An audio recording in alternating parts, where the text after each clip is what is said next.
Hello and welcome to Our Time. Great to have your company once again, because we have, as usual, a jam-packed program for you in this episode. Do you cruise? No, but I heard you're a bit of a cruiser. No, I've never have. I've had friends that have been cruising, and I do believe it's really special, so I might be trying it next year. I worry about being on the boat the whole time. But we're talking to the people from Hello World today, and we're also meeting Pat Ricks from Hoodie Arts, but now here's Peter with our first guest. Thanks, Malcolm and Janice. Our next guest on Our Time is Hank Yonga. Now, he's a very important man, knows everything there is to know about Centrelink and all that sort of thing. The Human Services General Manager. Hank, welcome. Thank you. Pleasure to be here. Now, we've spoken many times before on various aspects of people getting older. Obviously, they're on the pension, they have part pensions, all that sort of thing. Now, there's an assets test that has always been part of that, I believe, and that's going to be changing somewhat. Tell us a bit about why and what's happening. That's right. From the 1st of January, the government has announced some changes to the thresholds that apply in relation to the assets test. It won't affect the bulk of pensioners, but some pensioners will get an increase, others will find that their payments reduced or cancelled. So which payments are affected by these changes coming up? The payments will be, the payments that will be affected are age pension, disability support pension. There's also carer payment, and some people in receipt of New Start allowance may receive a slight increase in their rate. Okay, so if people obviously have a couple of houses or a lot of money in cash in bank accounts and what have investments, are they the sort of people that it might be affected by this? There's certain levels, aren't there? If you hit level Y, you miss out on right. some. Can you maybe got that detail for it? And that's what I meant by the assets assets test threshold. Yes. Boy, I'm tongue-tied. Look, what happens is that there's a point at which pension starts to be reduced in terms of your assets. Right. And what the government has announced is an increase in the point at which your pension starts to be affected, but also an increase in the taper that then applies. In other words, for a couple, and I've got to look at my notes here, for a couple with their own home, the start of the taper increases from 296,500 to 375,000. So people in between that range will get an increase in their pension. However, once you reach that 375,000 threshold, the taper or the rate at which your pension starts to reduce has been changed from $1.50 for every $1,000 above that threshold to $3 for every $1,000 above the threshold. That means that people within that group will either have a reduction in their pension or their pension will be cancelled. So it's all about fairness, I guess. You know, people who don't have a lot of assets will think, oh, somebody's got a $900,000 house and they're still getting the full pension. They go, hang on, that's not quite right. Well, look, it's really important to understand that your home property is not included in the assets test. That's a really important point to take into account. What we're talking about here is people with shares cash, investment properties, and other major assets. But look, it's really important to understand the vast majority of pensioners will not be affected. We know that about 4% of pensioners will get an increase in their rate, and about 8% of pensioners, which is about 320,000 pensioners, will either have their rate reduced or cancelled. So is this about being more equitable across the board for the pensionable people? That's right. Look, the reason the government's introduced these changes is to improve the targeting of payments so that more money goes to people with lower assets as opposed to those with higher thresholds. So we're talking about assets test-free areas and things like that. So can you explain a bit about what that means? Well, the assets-free area is the point at which that taper starts to affect. But look, it's really important there's a couple of other things that the government's announced. Firstly, if your pension is cancelled, then either you will receive a low-income healthcare card, or if you're aged over 65, you'll receive the Commonwealth Seniors Healthcare Card indefinitely. And that's an important aspect. So they're not left without any support at all? Well, no. Bearing in mind, these are people with significant assets, that's so true. it's not a question of them That's not true. being left No, without that's true. support. That's true. But as a concession, Of what the course. government's done Yep. is announce that these cards will be available. So, more information, of course, you've got a fantastic website that's got all sorts of information on it. Yeah, look, as I said, the majority of pensioners don't need to do anything.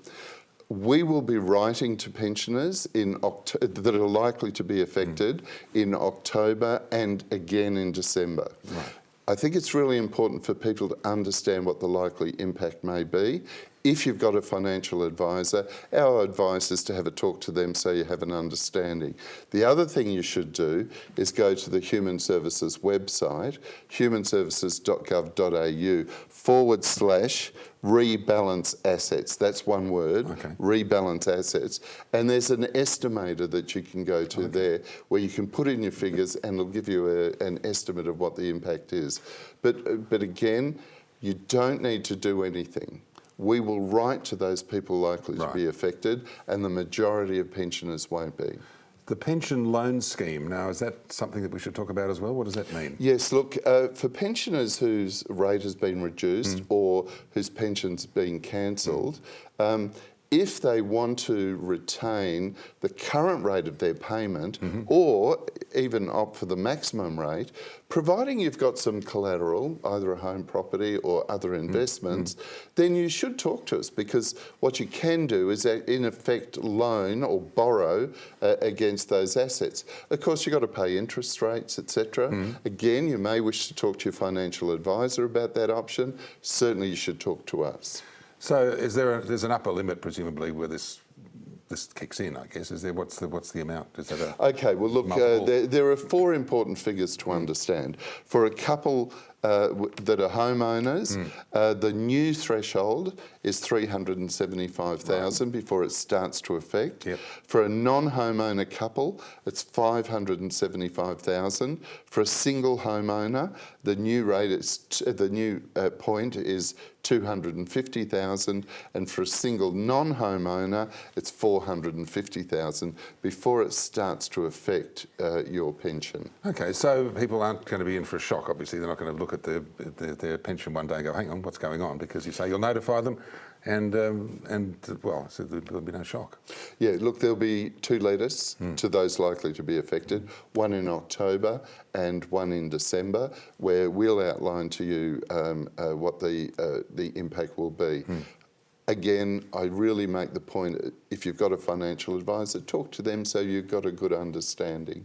Do you expect many people will try and get rid of some of those cash assets? I guess some will, in order to keep the thing. Well, again, these are decisions that individuals have to make, but often, there can be pitfalls in disposing of assets. Sure. For example, you may decide that it's time to give some money to your children, yes. but there are limits to the amount that you can can give, yes. And those limits are you can gift up to $30,000 over a 5-year period. So there, as I said, there's all these little loopholes. If you're thinking about making changes like that, I'd urge you to either check our website, which will give you a lot of information, or talk to your financial advisor. I think it's going to be great, and a lot of people will welcome this in many ways. And as you say, hopefully it'll all work out, and it starts 1st of January 2017. Yeah, look, a lot of people, there's about 4% of pensioners that'll actually get an increase as a result of this. And this is about improving the targeting to those in greater need. Other people will have their pensions reduced, but the vast majority of pensioners won't be affected. Okay. Hank Yongan, thank you very much. Well done. Real pleasure. Thank you. Thank you.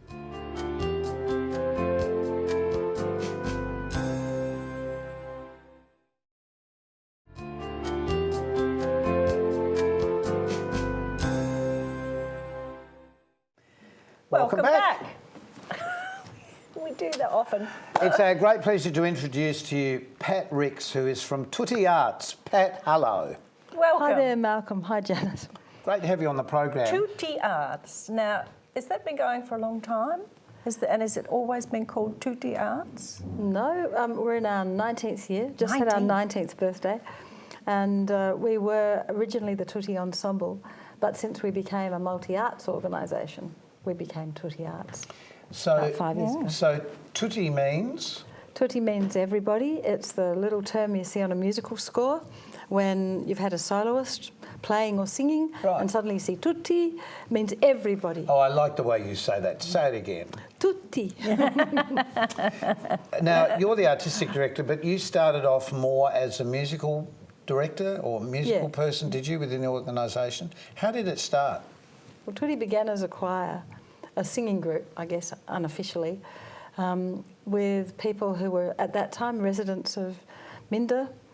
And over the next 2 years, it sort of grew into a choir for people from the community, people with a disability from outside the Brighton area. And so within a short space of time, we had over 100 people, most of whom came from everywhere else. And all with a disability, or some not with? Probably at that stage about 2/3 of the singers identified with a disability. The other third were people who'd been in other choirs I'd run or had heard about it and just wanted to find out what They came for you, Pat, because you were so good. I don't know about that. Well, you are, at pulling people together and inventing material for them to do. Are you still writing? Now and again I get a chance to write. We've got a fantastic girl group called the Sisters of Invention who've grown out of Tutti. They've come right through the choir and now they're kind of taking the world by storm. They've got over 70,000 hits on their first YouTube single. They've launched their first album. They're in demand all over the country. And now and again I get to sit in a studio and write a song with them, which is wonderful. Haven't written anything big for the choir like an opera or a music theatre work for a while though. Haven't had time. Well, I think that's when we first met though. You had just completed a work that was and we toured it around the suburban theatres here in South Australia. And just for people in the other states, we're talking about a beachside suburb at Brighton, of course. Brighton is known, I guess, around the world as a beachside suburb. But your group it's not your group, but you're the CEO of it now, but it's grown to such a degree from that initial small choir that started.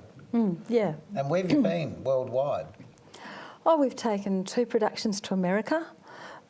We've just come back from the Georgetown Festival in Penang, and we've got a show that opened last week in the Ausasia Festival called Beastly. We get to know your inner animal. And that's fabulous. It's been designed and kind of created by disabled artists working in collaboration with professional artists. It's got 3 stunning performers who play 3 roles every night in intimate performances in little shrines or pods that are under the footbridge that take you to the Adelaide Oval, down by the Riverdeck precinct. And there's a fantastic big interactive street art installation up the top on the Riverdeck outside the Dunstan Playhouse. Well, I know that you and I are both the same age, 28. Yeah, that's it. But just let me... So how do you plan to continue with this? Is this something you want to continue with? Tutti is an amazing organisation. We have... the choirs are one aspect of it now. We've got 4 choirs, 2 performance choirs and 2 singing groups for people who might have high support needs or be older and not want to perform. Then we have a very, very strong visual arts department with over 30 artists working 4 days a week. We have a performing arts program that runs 3 days a week. We have a film and new media program that runs 1 day a week, and sundry music programs. We also run the Sit Down, Shut Up and Watch Film Festival. And we Sit down, I shut up. love that. it's the first learning disability-led film festival in the Southern Hemisphere. And Sit Down, Shut Up and Watch is on the 21st of October in the Angaston Town Hall, a biennial festival. And then on top of that, we umbrella the Sisters of Invention, the girl group, and also Company AT, which is the world's first autistic theatre company.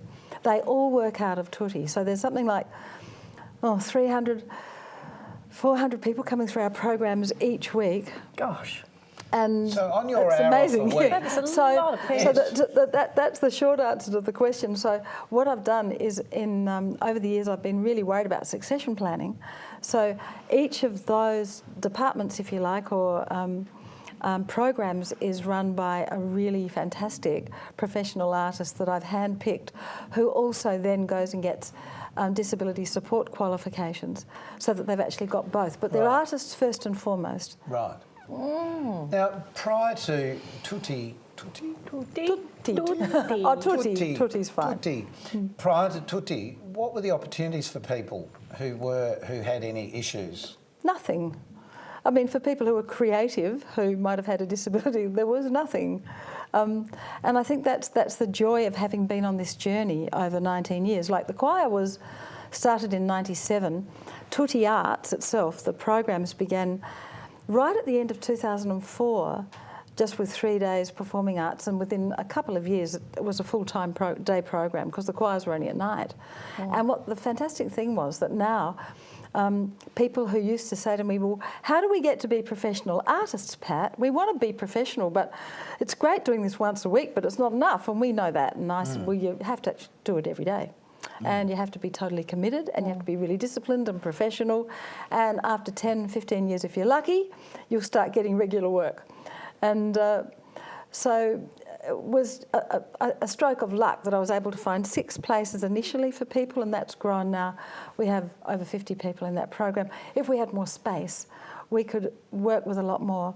But it's only for that probably 2% of the disabled population who are creative and anarchic. And you put them in a job where they have to work from 9 to 3 doing something simple and repetitive, and they go crazy. You just lost all of that ability, haven't you? Well, yeah. I mean, and you think about every artist I know wouldn't want to work in a job like that. That they would have health crises, and they'd have, you know, sort of meltdown. And lots of days off. So it's ultimately unproductive. But put people in a job that they love, where they're learning skills, where they're interacting with people, and they're creating work that we're now taking to the world. Wow. Yeah. Doesn't get much better. I've noticed a lot in TV shows, particularly coming from overseas, that now we're starting to see people who have some sort of disability starting to creep into... I was watching a program the other night, and there was a girl who was very short and in a chair. Yes. And she was on the phone and doing all the typey stuff with her little fingers. And I thought, how brilliant, because we would hide those people before. Yeah, there's a worldwide disability movement, disability arts and culture movement, sits alongside the political disability movement. And it's very much about, I guess, empowering people, giving people the skills to take their place on the stage or on the screen, in the writing rooms. Yeah, but when you think about it, really, everyone in a way has a disability, some people more so than others, and we've just gone through the Olympic Games for all of that. In the arts world, that happens, but you know, when you sort of go backwards, all of us either we don't see as well, or there are little things like that, but they're just taken for granted that that's part of being in an average world. But we tend to look down upon the people that perhaps have an issue with a leg or a hand or whatever. Is that what's changed? I think that we've actually named disability now. I think anti-discrimination laws have been around now for like 22 years in Australia. So we're really clear that disability is something which prevents you from actually even entering the playing field. You can't even get onto that playing field if you have a disability. And that's the definition. Right. Yeah. Okay. And that impairment prevents you from doing the things that you would choose to do. Whereas, you know, I wear glasses and I've got a bit of hearing loss, but that doesn't stop me doing the things I love, and I'm still able to participate fully in life. But so many people with a disability find that there are too many barriers and too many obstacles for them to actually participate in life to the extent that they'd like to. Yeah. So the job, I guess one of the things we're doing in the work, apart from making making an organisation which is empowering for artists and making fantastic art, it's about really giving people the communication skills, the personal confidence to be able to overcome some of those obstacles. Pat, it's really lovely to talk to you, and we wish you all the best for the future. And may Tutti go on and grow bigger and bigger. And we're going to have a 21st retire. Birthday, we've decided. Fantastic. Congratulations. Thanks. And we're going to be back with a lot more information shortly, but before we do, let's have a look at Tutti.